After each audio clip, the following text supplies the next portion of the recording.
Mercury and Venus. Two hostile worlds that suffered very different fates.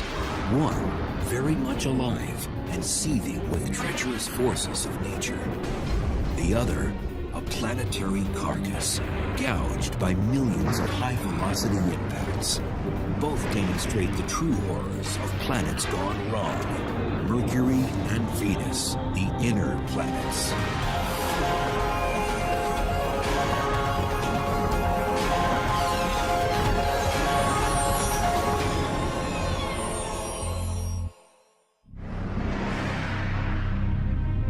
Along with Earth and Mars, Mercury and Venus make up our inner solar system.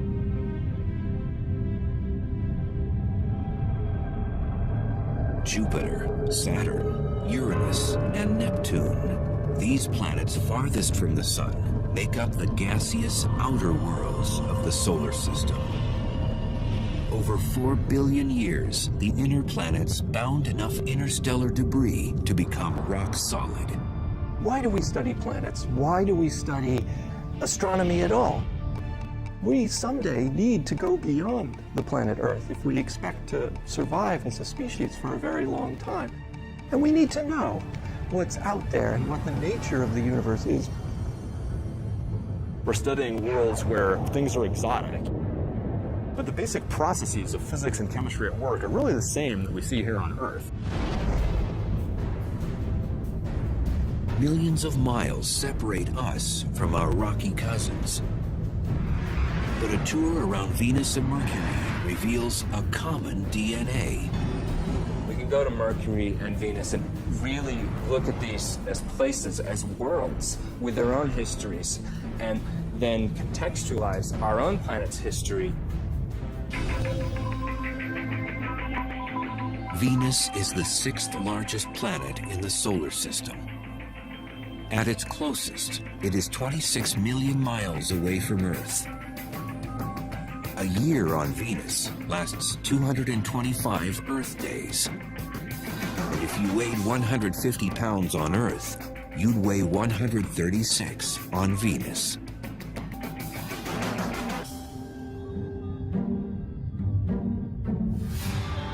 Venus, when the ancient Romans looked up, they were captivated by its commanding presence. They named the planet after their serene goddess of love and beauty. It's such a beautiful presence in the sky. It seems obvious the connection there. Venus has long been considered our sister planet because of its closeness in composition, gravity, density, and size. Venus and Earth are almost twins in a lot of ways. They're almost the same size. Venus is slightly smaller than Earth. So if Earth was a regulation basketball, Venus is a soccer ball, slightly smaller. And Venus is the closest planet to Earth. So for a long time, it was thought of literally as a twin planet. For ages, scientists thought this twin, like Earth, was a planet covered with deep oceans, lush rainforests, and had a climate that would give credibility to the notion that intelligent life could exist there. Before the space age, people thought it might be very Earth-like on Venus. But the paradox is when we actually got to Venus and started exploring it, the conditions there are so different. It turned out Venus was less of an exotic sister to Earth and more of an evil twin. So here you have two very similar planets in their sort of bulk properties, but they've evolved to such different states. And that creates an interesting problem in understanding planetary evolution, a sort of controlled experiment. Take these two similar planets and let them go for 4 billion years, and then why do they end up so different? First, some of the basic differences. Venus has been hit hard with meteors. One so strong that some scientists think it may have reversed the planet's rotation. Venus has a very slow rotation, and it has what we call a retrograde rotation. So it spins backwards compared to the direction of spin of all the other planets. Because of this retrograde rotation, the sun rises in the west and sets in the east. And the Venusian days are long ones. The amount of time from one sunrise to the next is about 8 Earth months. But the orbital pattern and long days are what make Venus so intolerable. In part, it's the wicked climate. With a surface temperature of 900 degrees Fahrenheit, Venus is the hottest planet in the solar system. Travelers there would have their trip cut short in no time. It would take a matter of seconds, maybe 1 second before they were gone, roasted to death. If you're an astronaut sitting on Venus without a spacesuit, then your skin's gonna crisp up. You're gonna cook just like a turkey in an oven, except much faster even. The unforgiving heat wave is created by a process called the greenhouse effect, the identical process that keeps Earth's climate in check and teeming with life. But a closer look at Venus tells us how this common trait can be a cycle of life and a cycle of death.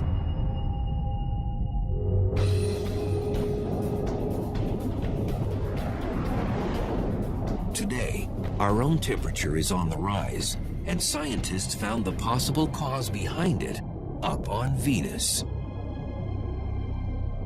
Global warming is a result of greenhouse gases that are growing and growing and growing, and therefore we're getting hotter and hotter. When we looked at Venus, we said, aha, here it is actually happening. In the 1990s, after the Magellan spacecraft was launched, planetary watchdogs began turning to Venus to surmise just how bad it could get here on Earth. Space exploration has told us a lot about the Earth and the environment it's in. And in fact, the greenhouse effect that everybody's talking about with global warming was actually discovered on Venus. What they found out about Venus shed new light on how fragile Earth's greenhouse effect really is. And Venus didn't always used to be this hot. We think that early in its history, it was more Earth-like on the surface, and it lost its oceans due to what we call a runaway greenhouse effect. So Venus is an example that certainly that global change can happen on a planet, and it's sort of a worst-case scenario. We don't have to turn Earth into Venus before we're in trouble. We just have to move a little bit in that direction. And we are moving in that direction. But the real value of studying Venus, it allows us to test our climate models. Through computerized general circulation models, or GCMs, scientists were able to calculate temperature increases on Earth based on the amount of greenhouse gases on Venus. So just how does Venus's greenhouse effect work and make the planet so hot? This is Biosphere 2. Located along the foothills of Arizona's Santa Catalina Mountains, it was built by a group of researchers to explore the idea of colonizing other planets. It is the largest greenhouse on Earth. Biosphere is a perfect example of a greenhouse because it's a big building with glass panes that let the sun in, and the air is really hot in here. The solar rays that penetrate the glass panes cause the temperature inside to rise. The air heats up, but then the air cannot escape, cannot move vertically into the atmosphere because of the walls. The windows trap the heat, warm the building, and provide the plants and trees with a livable climate.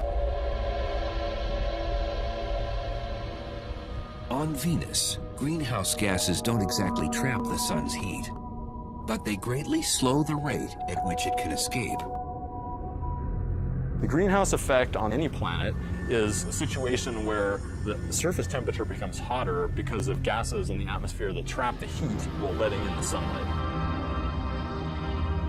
These same greenhouse gases that would prove to be fatal to us on Venus are essential to life on Earth. Without the greenhouse effect, the average temperature would be far below freezing, the oceans would be totally or almost totally frozen, and it's not even clear if life would exist on the Earth.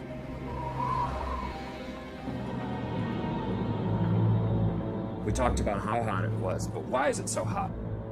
The answer has to do with the atmospheric composition. It's almost all carbon dioxide there. Carbon dioxide, or CO2, makes up 95% of the Venusian atmosphere.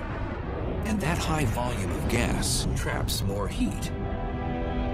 That's going to give you a strong greenhouse effect, and that's going to make it really hot. And that's why it's so hot on Venus. It's an extreme example of global warming. On Venus, volcanoes are the natural spring source for CO2 and other gases. It's a process atmospheric chemist Jeff Sutton studies on Earth at Hawaii's Kilauea volcano. Deep below the surface, atomic compounds ignite during volcanic activity to form CO2. The gas is born from the pressure created by the heat of molten rock, or magma. It rises towards the surface. It reaches the summit magma storage complex. The pressure is decreased on the magma. And the effect of that is to allow gases that are trapped under the very high pressure to be released and bubble out. The Venusian surface would likely have cracks in the lava, similar to these vents, where gases escape into the airstream. Somewhere between 8,000 and 30,000 metric tons of carbon dioxide boil out of the magma chamber each day. And it amounts to something on the order of 3.5 to 5 million tons per year. And that's just one volcano here on Earth. Venus has more active volcanoes, and that means more heat-bouncing gases. So all the CO2 just builds up in the atmosphere on Venus, which just makes it hotter and hotter.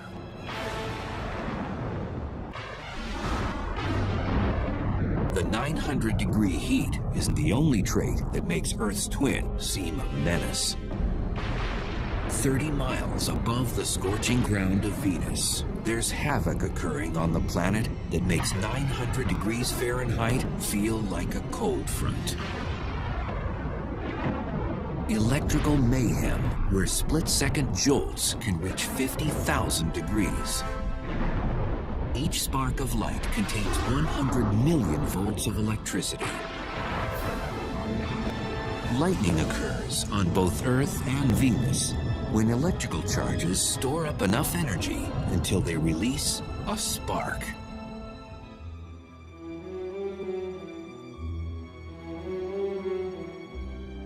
Mears Oppenheim teaches planetary physics to students at Boston University. And researchers like him get in on the action at Boston's Museum of Science. In their caged lighting exhibit, 30-foot-high domes motor up to simulate how lightning is generated on Venus. And then, it's showtime.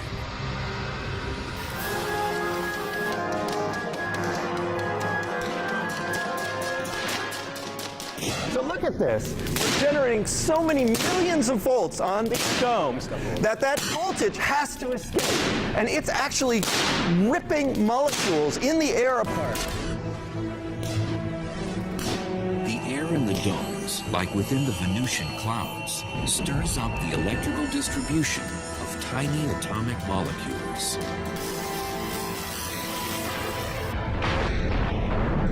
So the ripped molecules make that light as they reassemble themselves, and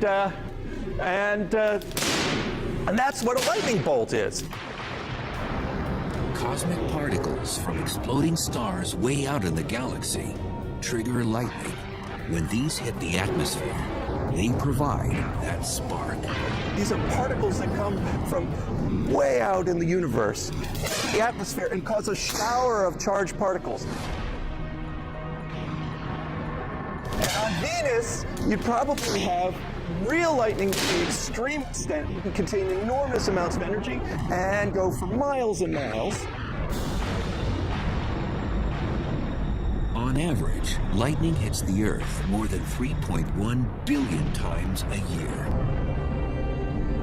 The number of times lightning hits the ground on Venus? 0.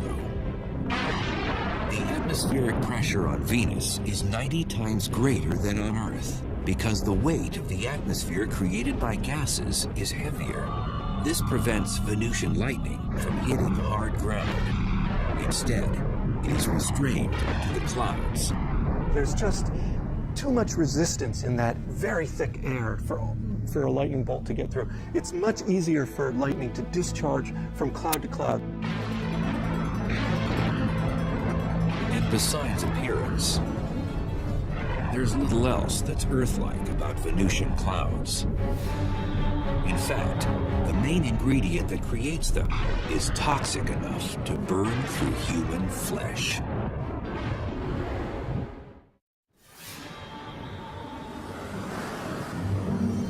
From Earth, you might be able to see Venus twinkle in the morning and evening skies like a star. Definitely not a wallflower. It's so bright in our sky, not just because it's the closest planet to us, but because it's the most reflective planet. Because it turns out Venus is completely covered in these bright reflective clouds. 80% of the sun's light bounces off the clouds that blanket the planet. But even in the clouds, Venus, our so-called twin planet, manages to show an evil nature. And we know that the clouds of Venus are made out of sulfuric acid, basically like battery acid. And that sulfuric acid is made by sulfur dioxide coming out of volcanoes on the surface. Like its greenhouse cousin, carbon dioxide, or CO2, gas pressure pushes sulfur dioxide to the surface through volcanic vents. It's the same gas chemist Jeff Sutton monitors carefully at Hawaii's Kilauea volcano. The gases, the sulfur dioxide in particular, is a noxious, toxic gas. And we wear gas masks to protect our lungs and our airway because sulfur dioxide combines with the moisture in your nose and throat and forms sulfuric acid. Sulfuric acid is nasty stuff. You don't want to splash battery acid on you. You know, you're careful not to do that. It's basically the same stuff. So it would not be good to suddenly stick your hand into the Venus clouds. So if a traveler to Venus could survive the acidic clouds, the lightning bolts, the toxic air, and the heat, just how would the Venusian surface look?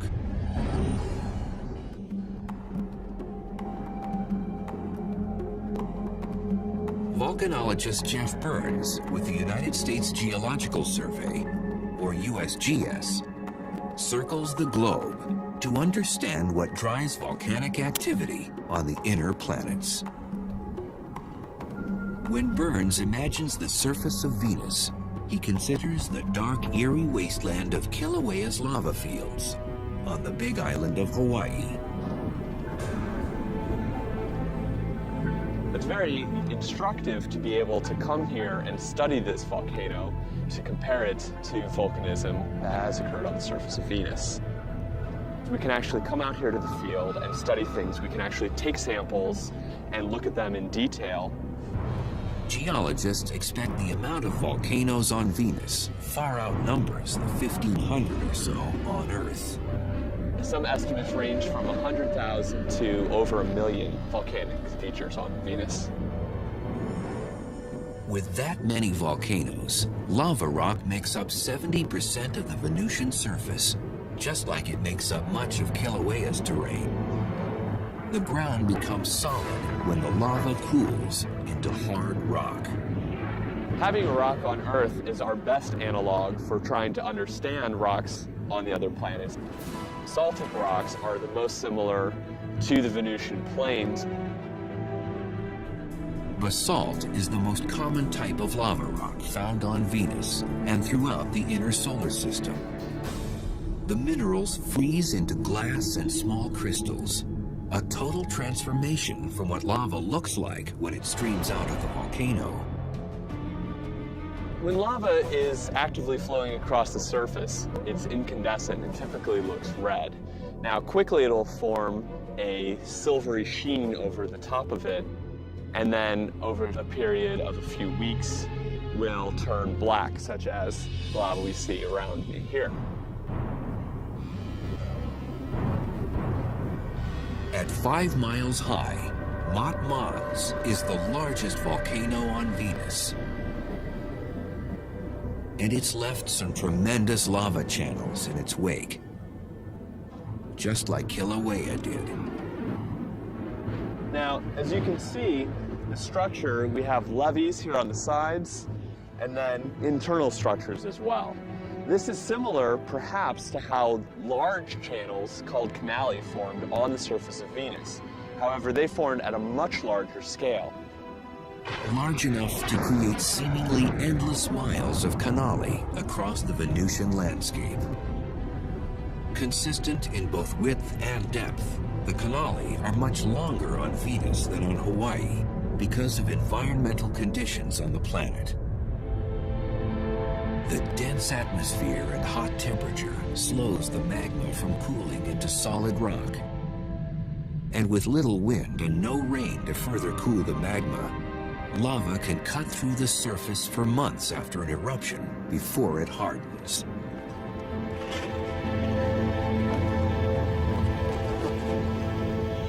On Venus, if you did see layering, you would expect to see layer after layer of volcanic rocks that would all be relatively black and basaltic in composition. You would probably see little bits of color due to potentially oxidized iron, which would look red.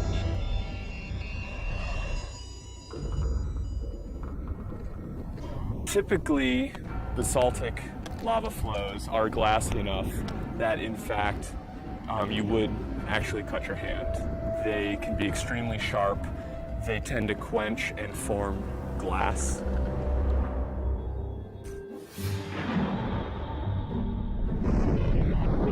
And then there are the skies. That heavy Venusian cloud cover diffuses most of the direct sunlight. It would be a lot darker on the surface of Venus during the day than it would be here on Earth. Also, because the light is scattered very efficiently, you tend to lose shadows.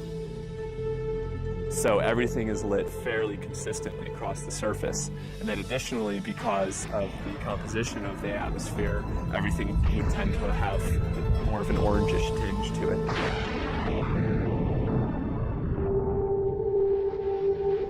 Besides canyons, jagged mountain ranges scrape the Venusian skies. The planet's highest peak is on Maxwell Mons.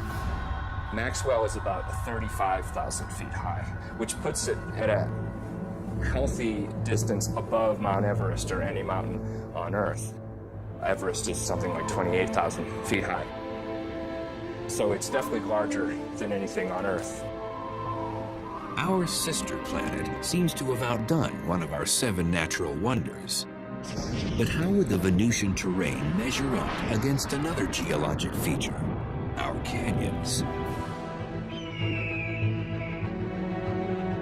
The Grand Canyon, a great chasm eroded over 250 million years by the Colorado River.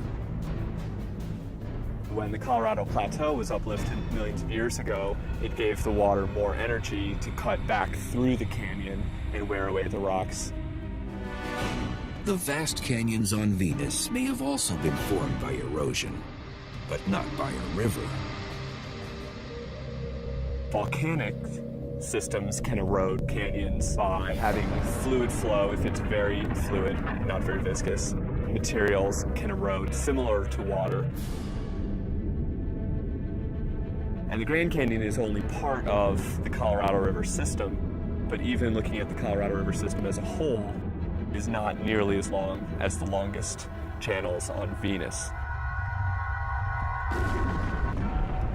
Had the ancient Romans known about the volcanoes, acidic clouds, lightning bolts, toxic air, and that scorching heat, perhaps they may have named our evil twin planet after something other than their goddess of beauty and love. There's irony there because, of course, the Greeks and Romans didn't know anything about the conditions on Venus. And here we are a couple thousand years later, and we're actually exploring this place. And, well, it's not quite so nice according to our taste.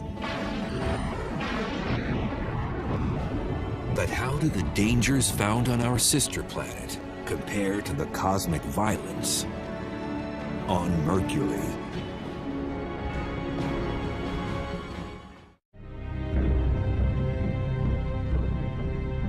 "48 million miles away from Earth, Mercury's dust-covered hills and empty plains stretch as far as the naked eye can see." It's a colorless body. It does not have really any colors like you see on Mars or the Earth or even Venus for that matter. Dr. Robert Strong, with the University of Arizona's Lunar and Planetary Lab, has been a chief authority on planetary geology for more than 35 years.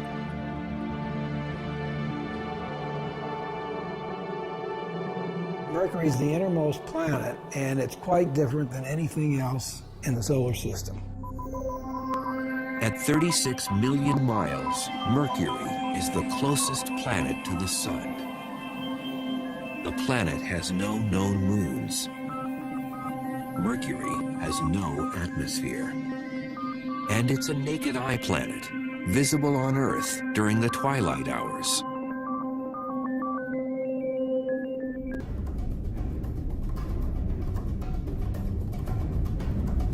With a diameter 60% smaller than Earth, Mercury is the solar system's scrawniest planet. Much too small to generate the strong gravitational field needed to retain an atmosphere.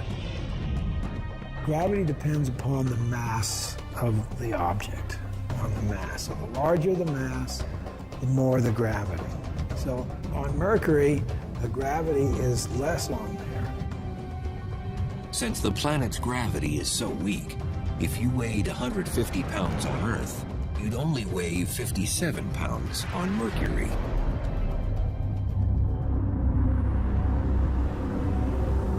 Planet size matters when it comes to the internal heat needed to sustain geologic activity.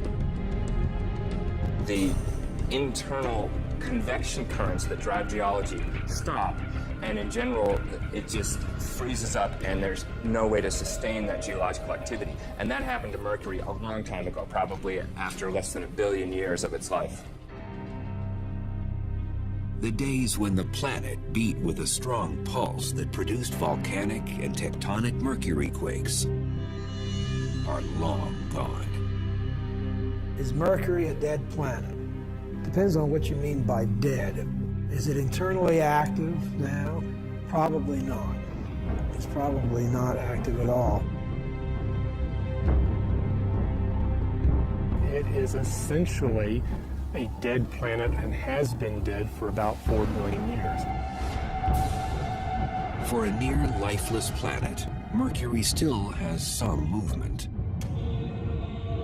Named by the ancient Romans after the swift-footed messenger god, Mercury orbits the Sun in 88 Earth days, the fastest of any planet. But when it comes to the time it takes Mercury to spin on its own axis, the planet holds the record for being the slowest. Length of time, around 180 Earth days, about half a year. The Sun's gravitational force creates a tidal friction within Mercury, which slows down its speed as it spins on its axis. This means a year on Mercury is shorter than a day on the planet. And that sluggish rotation gives Mercury a somewhat peculiar weather forecast. For 6 months, the side exposed to the Sun reaches 800 degrees Fahrenheit. On the other side, the temperature drops to 300 degrees below zero. It has a long time to heat up on the side facing the Sun and a long time to cool down on from the other side. And that's why it has these huge temperature extremes. Despite its close proximity to the Sun, Mercury is a bit of a black sheep in the planetary family. Its skies always seem like starry nights. The skies would be black. The reason we have blue skies on the Earth is because of our atmosphere. Nitrogen scatters light preferentially in the blue, and so that's why the sky looks blue. Mercury doesn't have an atmosphere, so the sky would be black. Legend holds that Mercury, the Roman god, invented the sport of boxing. This is one planet that's taken the lion's share in the ring.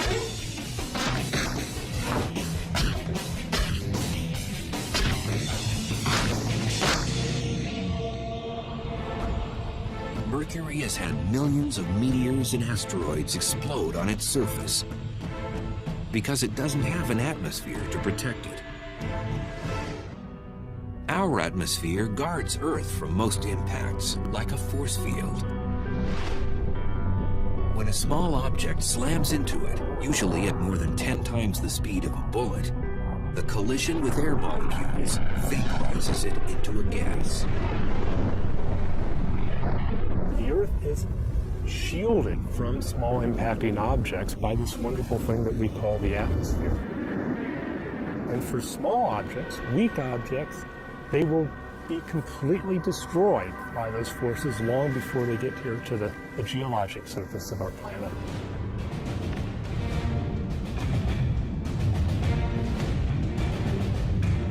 On Mercury, without that atmosphere, the asteroids and meteors smack down at full throttle. This makes Mercury the most heavily cratered planet in the solar system. You cannot take a step on Mercury without encountering an impact crater. Back in 1974, the Mariner 10 space probe mapped half the planet's surface, including the largest crater ever surveyed in the solar system. The most prominent feature is a feature called the Caloris Basin, which is a very large impact crater that is about maybe 900 miles in diameter. 900 miles in diameter. That's a couple hundred miles broader than the entire state of Texas. Researchers speculate the iron meteorite that made that impact stretched for more than 60 miles before it crashed into the surface.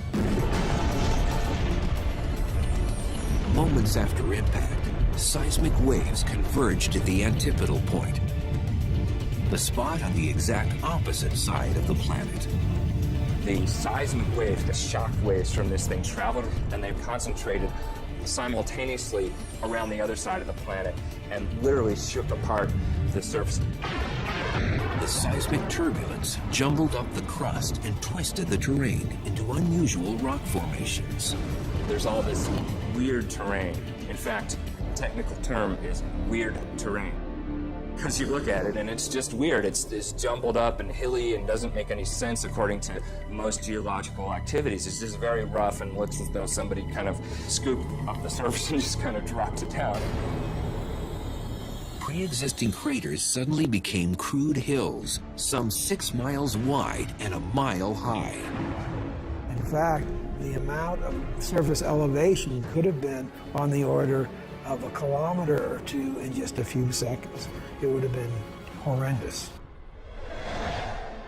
Scientists have no way of knowing exactly when the Caloris impact happened, but they can surmise one thing. If an asteroid the same size crashed into the Earth, the impact would be catastrophic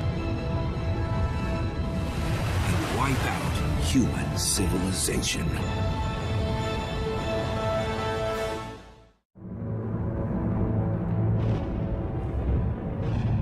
Countless meteor and asteroid impacts have left Mercury scarred with dents and crater rings. Today, the planet looks beaten, a terrestrial corpse. Like Mercury, Earth's surface is vulnerable to bombardment. And Arizona's meteor crater is one of our most preserved and Mercurian craters.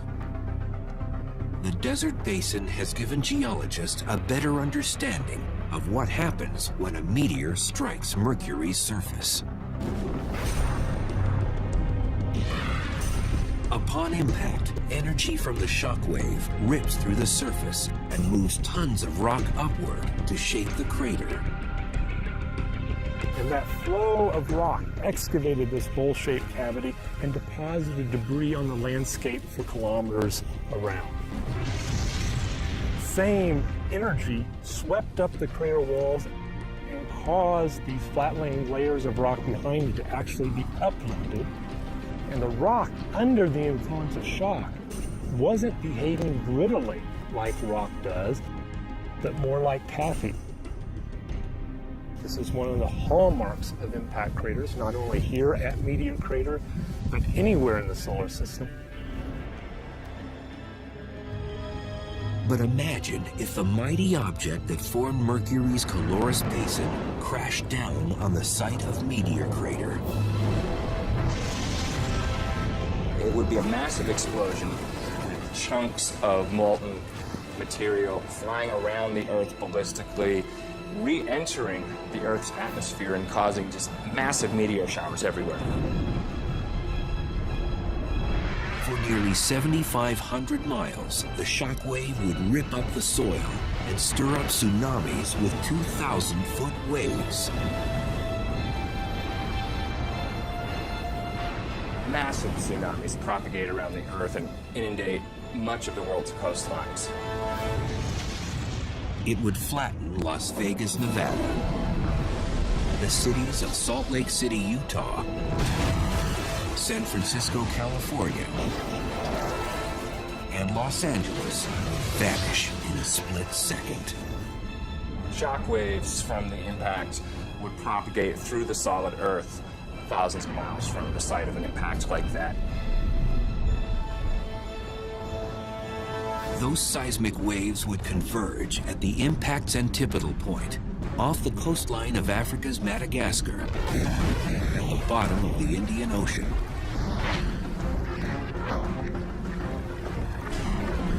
Suddenly, a mountain range would explode through the ocean floor and crash up to form that weird Mercurian terrain. Like an unbelievable earthquake, probably everywhere on Earth for an object that large. Meteor Crater would be a nick in the surface compared to the Mercurian gash left behind from a calorous-type impact. The gouge would consume a quarter of the continental United States.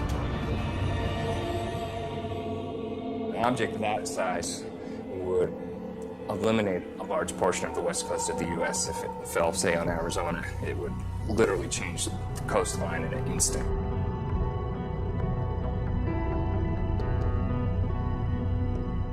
Back on Mercury, those craters give it an iconic stature in the solar system. And some of these pockmarks harbor mysteries. When the radar at Puerto Rico's Arecibo Observatory honed in on Mercury's poles, it picked up something that left researchers befuddled. Ice, of all things. One of the hottest bodies in the solar system, and it has ice in the poles. And the reason it has ice there is because Mercury is a heavily cratered surface.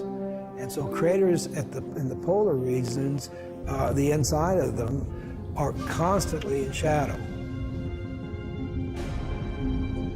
That's because Mercury is vertical relative to the plane of its orbit. So some crater floors never receive light or heat from the sun. But with no obvious water source on the planet, that begs the question, how did the ice get there? Scientists believe the mystery ice could have come from a comet. Comprised of rock, dust, gases, and ice, comets come from the outer reaches of the solar system, where the temperatures are much colder. Could this ice just be on the bottom of permanently shaded craters? Or could it be ice that's sort of covered up by a layer of dust which is shielding it from sunlight? We really don't know. Besides these comet collisions, there is yet another type of crater on the planet, and they weren't formed by anything that fell from the sky. Instead, an Earth-like force of nature created these holes, and it generated deep from within the planet's core.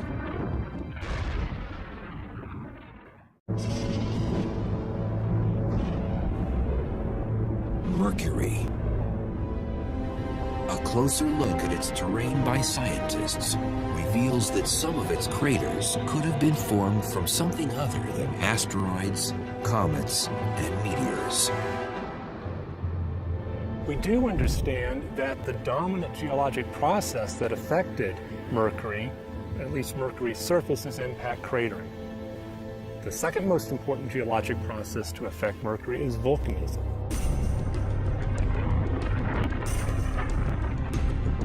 Although we haven't seen any definite evidence of volcanoes on Mercury, we do expect that there have been volcanic eruptions in the past.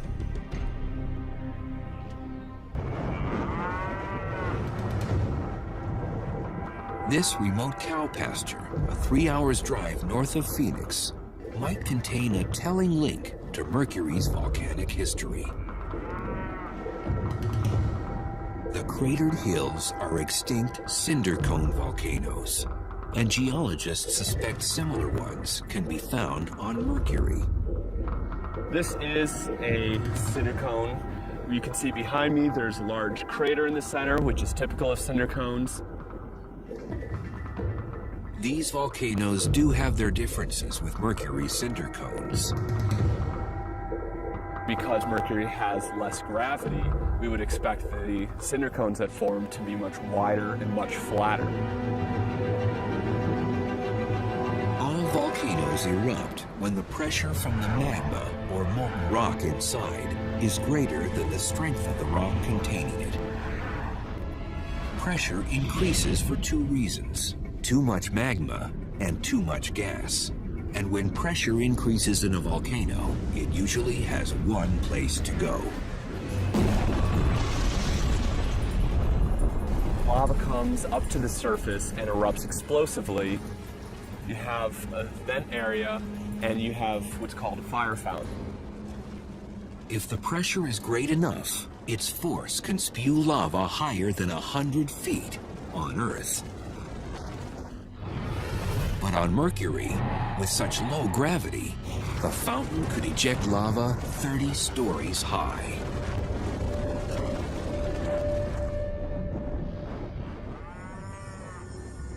While these cinder cones in Arizona may illustrate our shared volcanic heritage with Mercury, to witness an eruption there firsthand and watch the cinder cones form would be a whole other experience. First, without an atmosphere, a plume of ash and smoke and debris wouldn't billow across the landscape.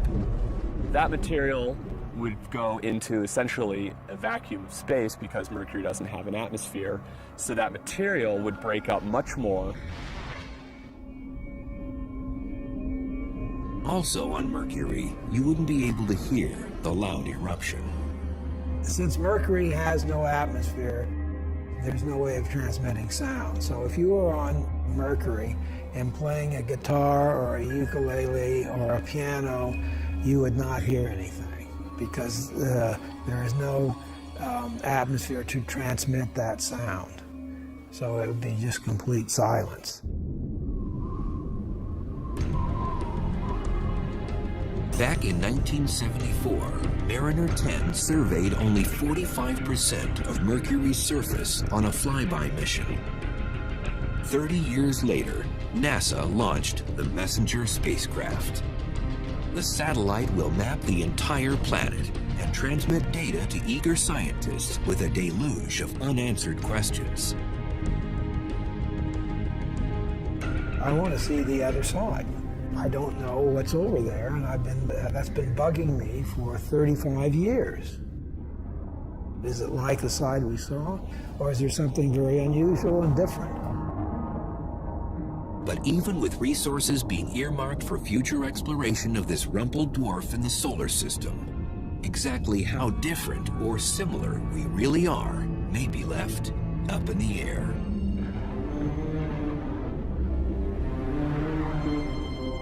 Despite the harsh conditions on Mercury and on Venus, a close look around our own backyards reveals the good, the bad, and the ugly of the inner planets. The universe is this vast, vast thing, and here we are sitting on this little pinprick. I mean, we are not isolated. We see things that happen on these other planets for tremendous climatic changes in the past that have happened in a very short period of time and changed that. And that can happen on the Earth. Ultimately, it enriches our knowledge of who we are and how unique and how rare an environment like ours and even creatures like us might be in the universe. And that evolution, that exploration, that turning the corner, that discovery of new ideas is what we're all about. There's a bright future.